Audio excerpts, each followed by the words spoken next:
Hi, this is my video to Why Black Lives Matter is Important by the Young Turks. Be prepared to be socially triggered on this one. I want to let the video play and you're going to see a lot of crazy stuff and I'm going to respond to it. I'm going to stop the video in between, give you some facts, and hopefully kind of diffuse the stupidity that is being put out by the Young Turks. So let's get to it. Apparently, a lot of people are confused. Why do they say Black Lives Matter? I can't tell you the number of people who have said to me, what? All lives matter. Why should it be only black lives that matter? No, you knuckleheads. That's not what Black Lives Matter means. It doesn't mean only Black Lives Matter. No, it means that black lives, historically and today, have not mattered. Okay, so he says that historically, black lives have not mattered, and even today, black lives do not matter. I find that truly hard to believe. I can see maybe in the past, like when you think of a couple hundred years ago, that maybe he's right in that black lives were an issue, that they didn't matter, that people treated them as less than equal. But is that true of today? I really find that hard to believe, and let's see what his case is for the historical and why today that it's still the same problem. So let's see how that works. And since they have not mattered to America, we're now asking you, please, notice that Black Lives Matter as well. So now when you say that, a lot of people will say, I don't see no evil, hear no evil. I don't know what you mean. Well, of course Black lives have mattered in America. Really? So I got to open your eyes a little bit. First of all, you know slavery, but do you? I mean, have you seen the pictures? Sometimes you have, but I'm just going to show you two here. I mean, I could show you thousands. But I always like this when they bring up slavery. One of the things that they don't realize with slavery, and the fact that it's been abolished over 150 years ago, seems to not play into this narrative at all. But the weird thing is that they don't understand is that not all slaves were black. There was lots of white people who were slaves. Actually, all races were slaves to some other group or to even their own group at some point or another. Whether or not there was slavery doesn't make the case that black lives didn't matter. It's just, it's crazy. I don't know why they sort of cling to this whole idea that slavery was an issue that will haunt us forever. If it is the case that it will haunt us forever, then we all have that sort of same, pressure that we're facing, that we all have this, that we've been hurt somehow in the long past. I don't know how that plays into the world, but I doubt it. Slavery is not an issue today. So Black Lives Matter, sure, they do. And they matter today. And so far, this whole narrative of the slavery thing just isn't cutting it. Doesn't show why there's a problem today. Let's continue on with this crazy video. you heard about whippings, but this is what a whipping looks like afterwards. Imagine his skin flying off as they whipped him. Why? Remember, this happened to both because he was black white and he was a people slave. and black people. And he had the audacity to not listen to his white master. Did Black Lives matter then? Did they matter when they hung him? Did they matter when they raped him? When they enslaved them in the first place? Did they matter then? No, they did not matter. They have not mattered. That's what we're trying to get you to understand. Okay? These are very benign pictures, okay, about slavery. I can give you 1,000 worse, but here, I'll show you another. So there he is shackled, not only in the legs, but in the neck there, treated like animals. Does it look like Black lives have mattered in the past? Okay, you say that's too far. That's too far in the past. Oh, come on, get off of it already. That was a couple hundred years ago. Well, that was not a couple hundred years ago. A lot of people that are alive today were alive back then. They're still among us. Okay, what did a lynching look like? I'm sorry, but I got to show you. So he goes from slavery to lynchings. And I find lynchings were a horrible thing as well, and they were spawned out of the racial tensions that were of the 60s and 50s, and through various criminal groups within the U.S., like the KKK. These were horrible things that happened, and nobody's denying that these happened, but still, these happened 50 years ago. And they are not reminiscent of, they don't reflect what's happening today. So far, I'm not seeing why his argument is that Black Lives Matter is not important today. I think Black lives have been important for a long time. Even when there was slavery, and this is what many people don't understand, there was actually movements to abolish slavery for a long, long time. So Black lives even mattered when they were treated at their worst during the slave situation in the U.S.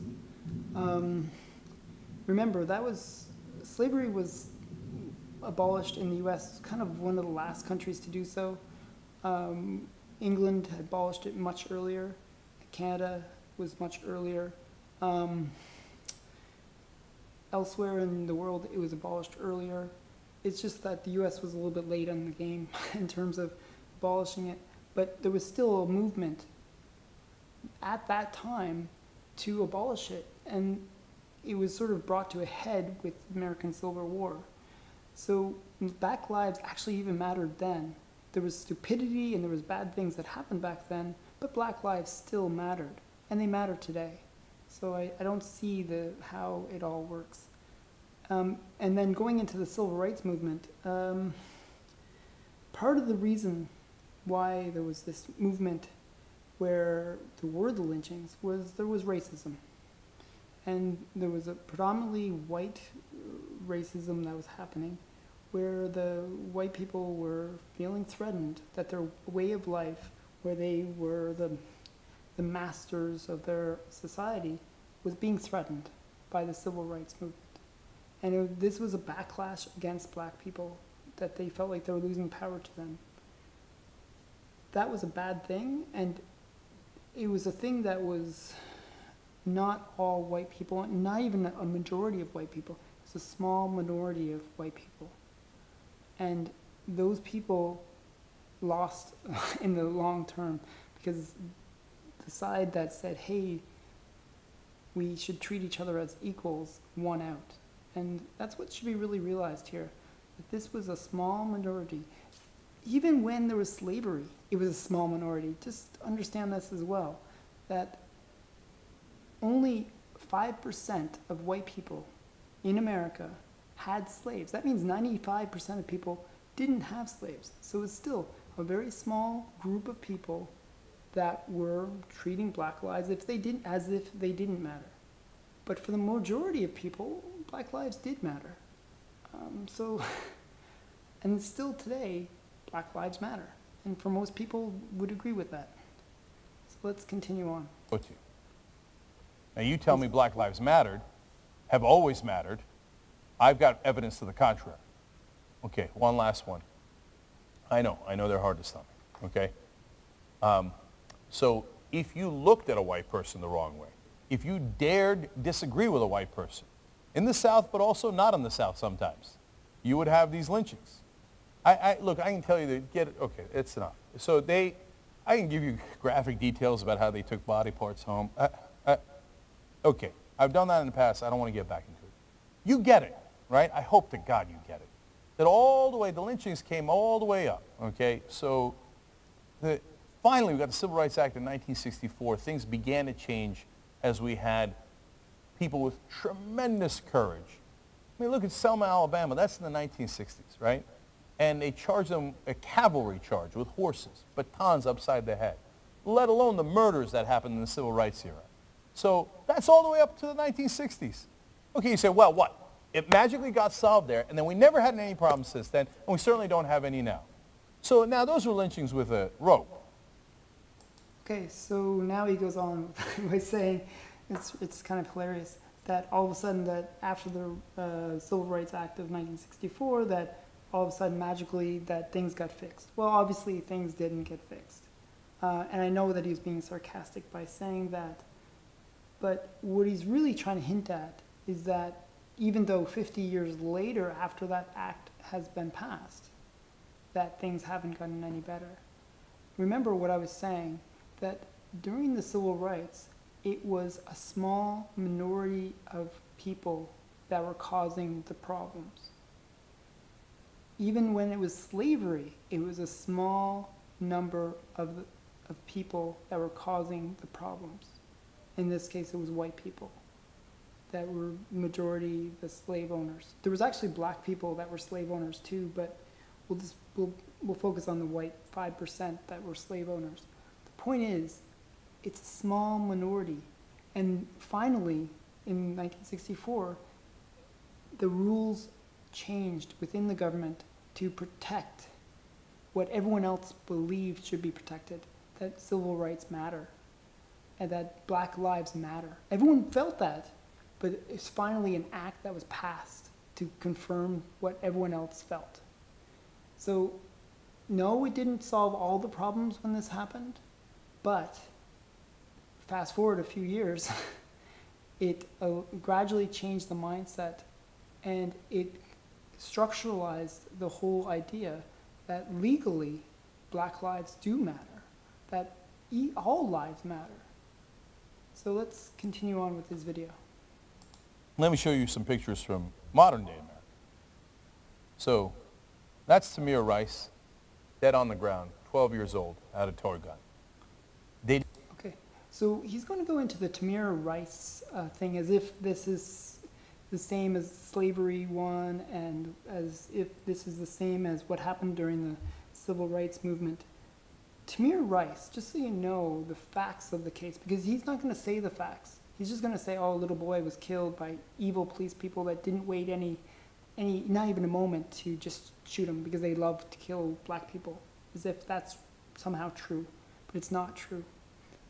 What happened was Tamir Rice was waving a gun at people that were passing by.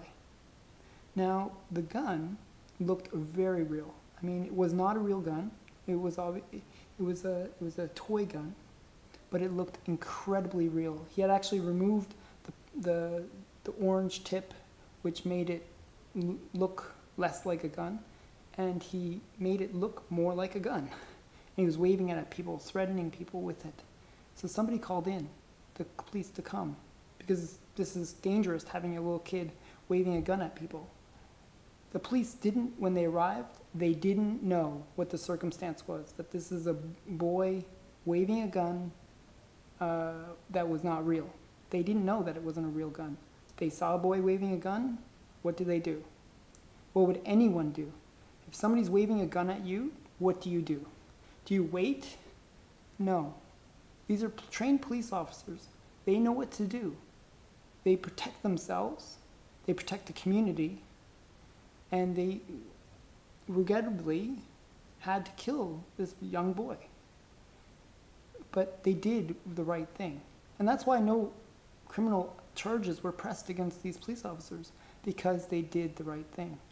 We might not like the right thing, because obviously a young boy's life was lost, but the facts of the case are that they did the right thing. So let's listen to his take of what happened. They didn't ask him if it was a toy gun. They didn't care. They didn't ask him to put it down. They didn't care. They didn't drive up to the curb and take precautions. They drove right up to him. They didn't give him 4 seconds or even 3 seconds. They shot him dead in 2 seconds. Because they didn't care. It's not like they said, okay, well, we're going to go murder a black kid today. But they thought, that life is not that relevant. I could drive up. So, okay, so now he's going to link it to this whole black lives have not mattered situation and still don't matter. But basically, these cops were protecting not just white people, but people of that community where this boy was. And he was in a black community. So Black lives did matter to these cops. They were trying to defend the peace of that community. So obviously Black lives did matter to them. And I'm sure if you ask the cops that were involved with that incident, I'm sure they're not happy about the fact that they had to shoot a young boy. Nobody would be happy about that. And to say that they didn't care, that that life didn't matter to them, it's just obscene. I'm just going to let it play some more and see what other silly arguments he makes. Up to it and put it down in 2 seconds. There'll be no consequences, and by the way, there weren't. I'll never be held accountable. What difference does it make? I'm going to be a cowboy. I'm going to just go straight up to a 12-year-old and shoot him dead. It doesn't matter. His life doesn't matter. Eric Garner. You know, they keep saying he was selling loose cigarettes. He wasn't on that day. He was breaking up a fight. He was a good Samaritan. Didn't matter. He said, I can't breathe. They didn't believe him. There he is, dead on the ground. Does it look like his life matters? So Eric Gardner is actually an interesting one. What he didn't mention was that there was actually Black police officers involved with the takedown. It was actually a Black officer that was in charge of that situation. Eric Gardner was a big man, and he was for the most part, if you watch the video, you see that he was not being aggressive, maybe, but he was resisting arrest. And when you resist arrest, you will be taken down to the ground. And the method that the police officer used to take him to the ground, I studied judo, so I know, is a method that's used by police to put somebody into submission. Especially if they're resisting arrest, that's the way you do it, because you got to take them down and immobilize them so that if they do become a threat, they will be unable to be a threat. So they took him to the ground. He had some, because he was a big man, he had some heart issues. Now, it was a tragic event. He did, he suffered because of the fact that he was a large man. The way the cops handled that situation was justified. We might not be happy with the outcome of what happened, but the police were justified. It wasn't a racial issue, it was a resisting arrest issue. And that's the problem with the whole Black Lives Matter movement, is they take these cases, and if it happens to a Black person, then it's always a race thing. They never look at the facts. They never give both sides of the story so that we can truly understand what's going on. I'm going to let the video play some more. Does it look like that 12-year-old boy's life mattered? Let me show you Laquan McDonald walking away from a police officer.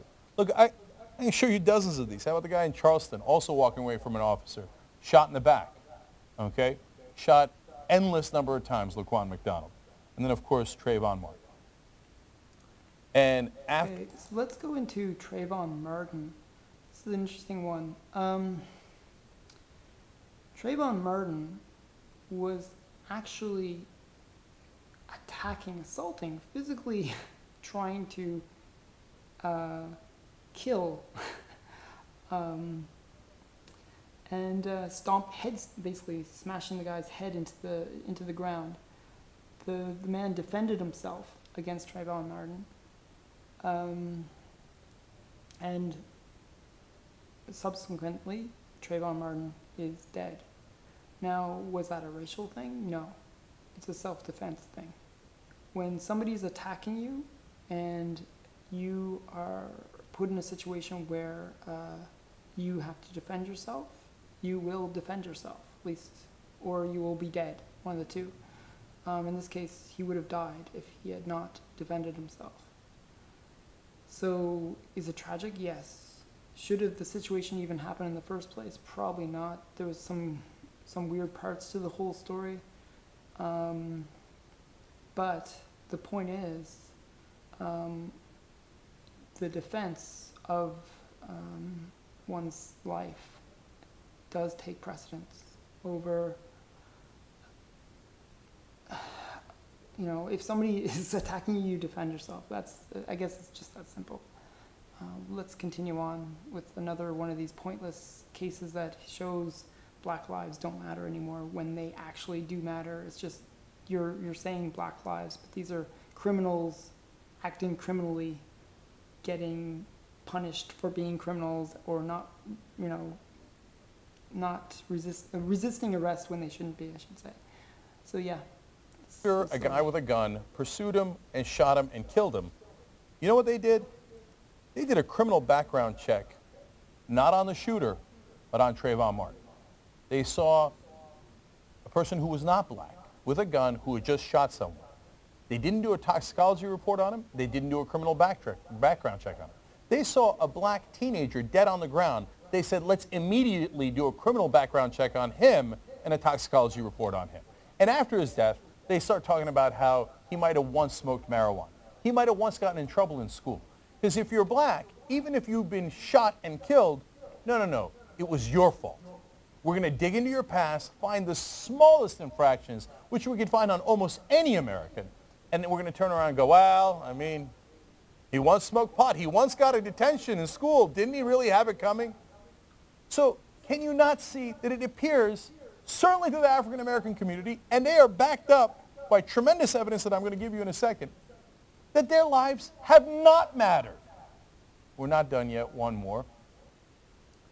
This is a new picture of Alton Sterling, who was just killed 2 days ago. Now, of course, there's a new killing in Falcon Heights of another innocent black man. But they told us, no, we had to kill him, even though we were right next to him. In the beginning, that cop was on top of his chest when he started shooting because he had guns in his hands, or he had a gun in his hand. Did it look like he had a gun in his hand? He's... Okay, so Alton Sterling case. Wow, it's great how they really misinterpret the facts of the case. The video actually starts not at the beginning of the whole incident. The incident actually started long before that, where Alton Sterling was waving a gun at people. A homeless man, actually, that had come up to him. And that homeless man basically called the police and said, hey, you know, somebody's like threatening you with a gun, please come help. The police came. And Alton Sterling did not comply. He basically, he resisted arrest. And because of that, they tasered him. And the taser, he's a big man, he did not go to the ground. So they had to forcibly take him to the ground. Now, what happened was, the cop, you can now see, from that point on, you see in the video that Alton Sterling's on the ground, the cop has control over him, but Alton Sterling is still resisting arrest. And he is reaching for something in his back pocket, and behind him. Well, what is that? Is that a case, well, okay, should I just let him reach for the gun and then potentially shoot him if he, you know, gets the gun? Once he gets the gun, then it's fine to shoot him? No, what you do is you warn him, do not reach for the gun. And if he does try to reach for the gun, what do? You shoot him. The police officer on the tape, you could clearly hear him say, stop reaching for the gun. Because they could see that the gun was like in his pants pocket, his pants. So they clearly said, hey, don't reach for it or I'll shoot. He reached for it. What did they do? They shot. Now, if he didn't reach for the gun, if he didn't resist arrest, he would probably still be alive. But he did reach for the gun. He did resist arrest. There was actually a case with Alton Sterling in the past where he did almost the exact same thing. However, he didn't completely resist arrest, and the police officer was able to subdue him and arrest him. He also had a gun in that incident as well. So the point is, if you resist arrest and you have a gun, you will be shot. Doesn't matter if you're black, white, purple, doesn't matter. If you resist arrest and you have a gun, you will be shot. So bear that in mind. It's not that black lives aren't important. It's that criminals who act criminally, their lives are not important. Or in this case, they will be taken because police officers have to protect the community and they have to protect themselves. Let's continue on. Dead. And of course, immediately after his death, well, what did he do back in the 1990s? Because they all had it coming. You see, you looked at a white person the wrong way. You looked at now the new thing is you looked at a cop the wrong way. You looked at your waistband the wrong way, you put your arms in the wrong way, and you're now dead. Does it look like their lives matter? So when people say Black Lives Matter, they're trying to get you to recognize, oh, if I wouldn't pull up in the suburbs and immediately shoot a 12-year-old white boy, and you know the cops are going to be a little reluctant to do that, because then they might be in a world of trouble, maybe I should also be reluctant to shoot dead a black boy or a black adult who is unarmed, or I've got subdued in the case of Alton Sterling there, or who didn't do anything wrong in the case of the Falcon Heights shooting. Now, these are not just anecdotal evidence. Let me give you the hard cold reality. So far this year, 136 black people have been shot and killed by cops. And unfortunately, that number is rising every day. Now, look at this graph. Unarmed black people were killed by police at 5 times the rate of unarmed whites in 2015. Okay, so he's going to now show us get into some stats, and it's really important to understand the stats behind the stats. So unarmed versus unarmed, like armed situations. Okay, you can commit crimes and be unarmed. It's just a fact. You don't need a weapon or a gun of any kind to commit crimes. It does not mean that when you're unarmed that you're not dangerous or do not pose a threat. There's many cases where there has been a threat by the very fact that when black people are in a situation and they resist arrest at 10 times the rate of white people in the same situation, they are resisting arrest and posing a threat by either grabbing at the cop's gun or fighting with the cop, hitting the cop. Well, those people are likely to be shot. Another fact that behind this stat where you say, okay, well, if blacks are unarmed, and but why is it still that there's 5 times the rate? Well, okay, I told you that they resist arrest at 10 times the rate. But there's also another fact, and this is one that a lot of these movements don't really want to realize or recognize or admit to. But in the US, blacks commit a disproportionately high rate of crime. If you look at the stats for murder rates and so forth, murder, rape, most of the violent crimes, it's like a factor of 4 or 5 times the rate. It's insane, the amount of crime that the black community in the United States commits. I can pull out the stats. I'll actually try to find some stats that I can link to in my description that will really make that picture a little bit more clear, because I don't want to just rattle off facts, and I want you to see the facts. So I'm going to post those in the description. But the point is, the reason why we have these rates where 5 times more black people are being killed by police that are unarmed compared to whites is, as I said, 2 major factors. One, disproportional crime rate, that blacks are committing way more crimes. And the other reason is they resist arrest. And if you looked at all these cases that they pointed out by the Young Turks, it's all resisting arrest or acting criminal.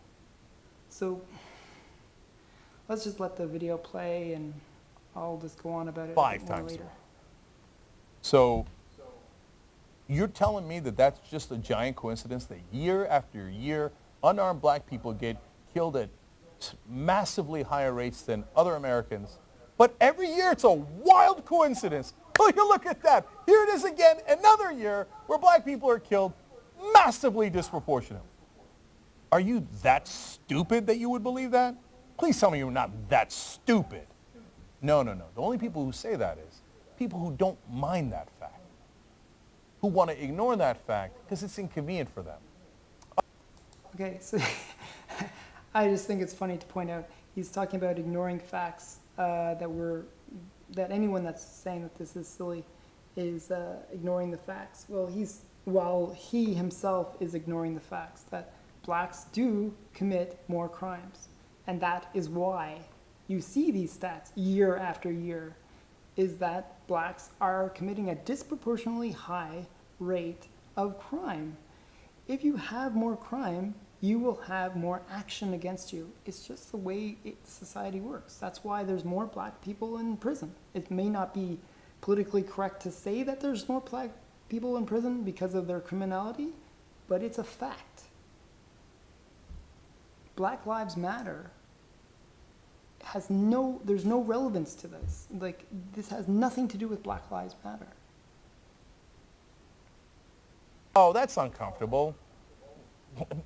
Maybe they were right all along. I had a Baltimore cop come in here, Michael A. Wood Jr., who's no longer on the force now, but he said, look, you think that black people all across the country, in every city, were all lying for over 100 years when they said the police abuse us, the police hit us when they shouldn't, and the police kill us when they shouldn't. You think they were all lying all across the country, that it was some sort of massive conspiracy? No, of course they weren't lying. Yes, it does happen. Yes, they do get targeted more, and it's in the evidence here. Okay, now I'll give you more. Nearly 1 in 3 black people killed by police in 2015 were identified as unarmed, though the actual number is likely higher due to underreporting, according to Mapping Police Violence. You're armed, then they say, oh, you got a gun. If you're a white guy who's got a gun, you got a Second Amendment patriot. You're a black guy who's got a gun, yeah, well, of course we have to shoot you, you had a gun. And even if you don't have a gun, 1 out of 3 times that they kill you, they're like, yeah, you don't have a gun, but on the other hand, you are black. Okay, so again, what he's saying is he's trying to make it a black-white race thing, and it's truly not. It is a crime thing. If you commit more crime, if you resist arrest, you will get shot. It's just the way it is. Has no bearing on your race. Commit crime, act criminally, resist arrest, act violently towards police, you will get shot. Doesn't matter what color you are. So dismissing the facts in this is just silly. Let's try to deal with the real issue here, that there is a high crime rate that has to be resolved. Do we ignore it, or do we just think, oh, it's those evil white racists? Or do we give police the credit that they deserve, that they are the ones at the front lines trying to deal with this very issue? They are trying to prevent crime. They are trying to reduce the crime. But if you disarm them, the police, by saying that they're acting as racists, then you're preventing them from doing their jobs. And that's the real issue here. I'm going to just let the video play. I'm frustrated at this point. But yeah, just let it play. I'm going to give him his final 2 minutes of babble, and then I'm going to just rip it apart at the end. So now people will point out, hey, more white people are killed by cops in the country. So it's true. Look at this stat. So far, 275 white guys have been killed this year, 136 black, 86 Hispanic, Latino, etc. Yeah, blacks are 13% of the country. So that number is massively disproportionate.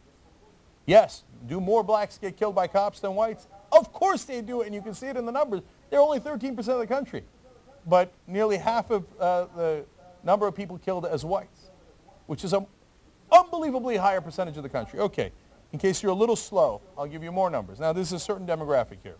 Black males between the ages of 15 and 34, so the younger black males, were 9 times more likely to be killed by police officers than any other demographic. This group also accounted for 15% of all 2015 deaths from law enforcement encounters, despite making up just 2% of the U.S. population. Wow. So again, it just has to be repeated, I guess. Blacks commit more crime. All of these stats can be easily explained, not by racism, but by the fact that blacks in America commit more crime. And the ones that commit the greatest amount of crime within the black community are ages 15 to 34. And why are they 9 times more likely to be shot or killed by police officers than any other demographic? Well, they are committing disproportionately high criminal activity. Usually a factor of more than 9 times, to tell you the truth. So, why are they getting shot? Because they're acting disproportionately criminal. Criminal activity equals getting shot and killed. Stop being criminal. You won't get killed. You won't get shot. Simple. Stop making it a race thing when it's not. Young black males, danger, danger, danger. We're told every day that they're a threat, and we're trained all the cops, put down the threats. And then you send them out into a black community, and all they see is threats. Okay, one more number for you guys. Now, this slightly different demographic.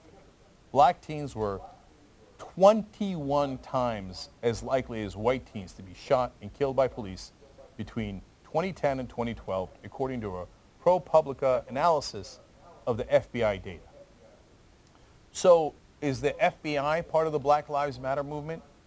Are they also lying? Are they exaggerating? Are they crying racism? Because this is FBI data.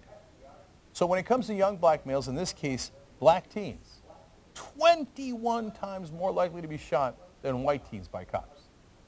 Yes, there is such a thing as unconscious bias. Yes, there's also such a thing as conscious bias. That also exists. You put those two together, and then you train cops.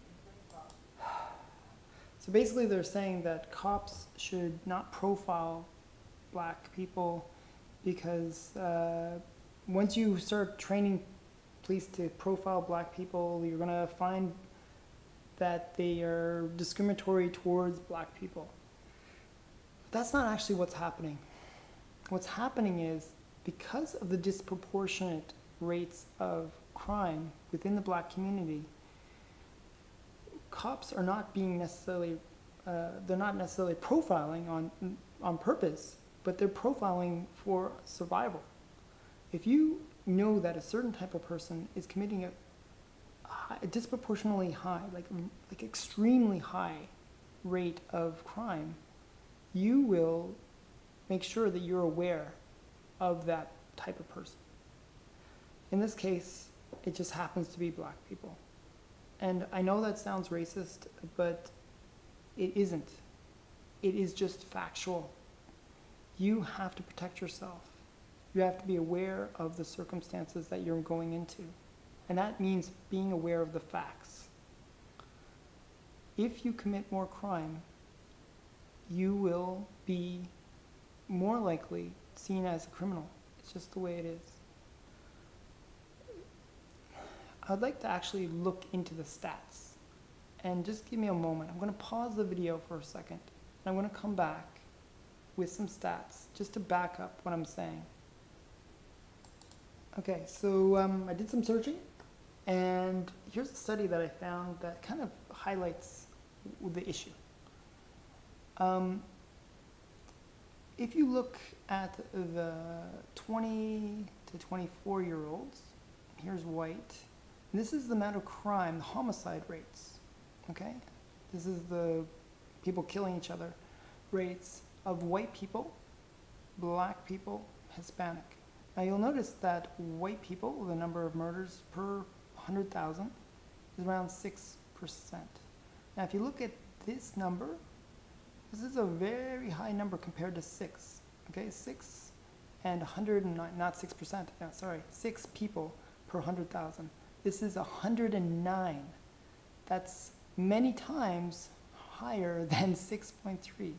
So as you can see, if you look at all across the ages, it's roughly 12 times the number of black people committing homicide compared to white people committing homicide.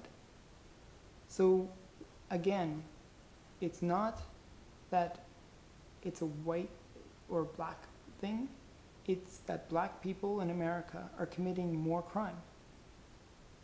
It's disproportionate. If you have a disproportionate amount of crime, you will get a disproportionate amount of police action against you. So this is, I'm just going to leave it with the stat. You can analyze it, you can see where the demographic works. I don't even need to finish with the last comments from the Young Turks. They're just so clueless. They just want to make it a black-white issue rather than trying to solve the real issue that's behind the whole thing. The only way to fix this is to try to understand it. If the black community can embrace the fact that they have a problem and try to resolve that problem, they will find that they won't have a problem anymore. It sounds kind of dumb, but the fact is, in the black community, there's many issues. And it has nothing to do with racism. It has more to do with upbringing. Black families in the US are poorer. They have a 75% chance of being a situation where it's a single mother trying to raise a child. If you have those kind of circumstances where it's just a fact that poverty, a lack of parental support, low education will create a criminal element. And if you add in 2 more factors, one is a belief that society is against you, that cops are against you, you will find that the people that act criminal will do so more likely and resist arrest more so because they don't trust the police. So rather than trying to deny the facts, let's try to understand the facts, and maybe we can stop the problems that we have in our society today by just understanding how these problems are created. We got to stop the crime before we can stop the injustice. Thank you. I hope you enjoyed the video.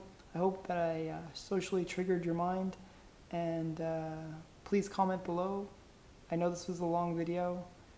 I have a tendency of talking a lot, and I apologize for that, but this is your chance now to comment below and give me your feedback. Hopefully you survived the last 43 minutes. This was a very long video, and I hope you enjoyed it. Thanks.